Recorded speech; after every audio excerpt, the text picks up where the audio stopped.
Sir? Pension के ऊपर bulldozer चलेगा सर?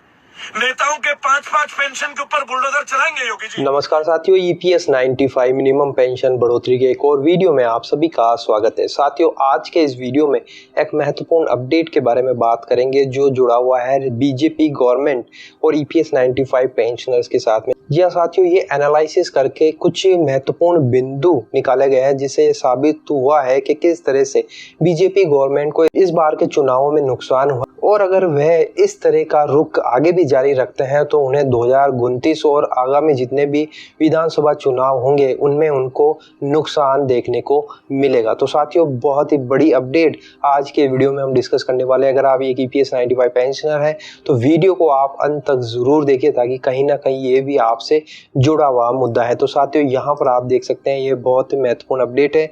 यहाँ पर लिखा हुआ है कि बीजेपी और मोदी जी के स्पष्ट बहुमत से दूर रहने के कुछ कारण है, जिसमें सबसे पहला कारण है आसमान से भी ऊंचा अहंकार, अति आत्मविश्वास और अति महत्वाकांक्षा। ये महत्वपूर्ण पॉइंट यहाँ पर लिखा है। दूसरा है युवा बेरोजगार, श्रमिक, कर्मचारी और छोटे व्यवसायों की उपेक्षा, फलस्वरूप घोर नाराजगी।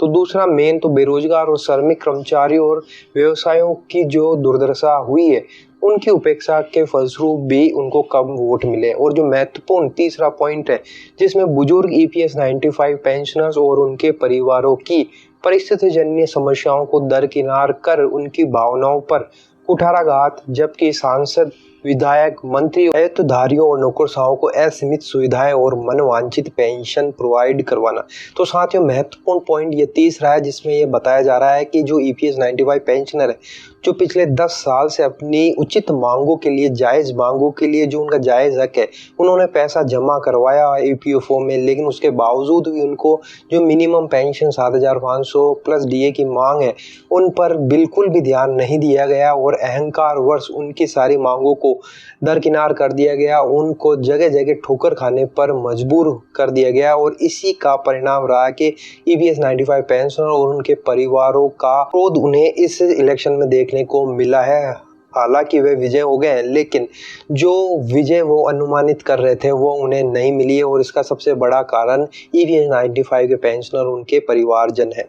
आगे है चौथा, वोट बैंक के लिए भगवान राम और धार्मिक पूजा स्थलों के साथ साथ सेना का राजनीतिकरण और बेरोजगारों से छल तथा हिंदू मुस्लिम के नाम पर धार्मिक भावनाओं को भड़काना। तो चौथा ये लिख रहे हैं कि वोट बैंक के लिए धर्म का इस्तेमाल करना भी उनके वोट बैंक में कमी का महत्वपूर्ण कारण रहा है। तो आगे लिखा है, संभवतः ये बीजेपी और मोदी सरकार के लिए आत्म सुधार का अंतिम अवसर है।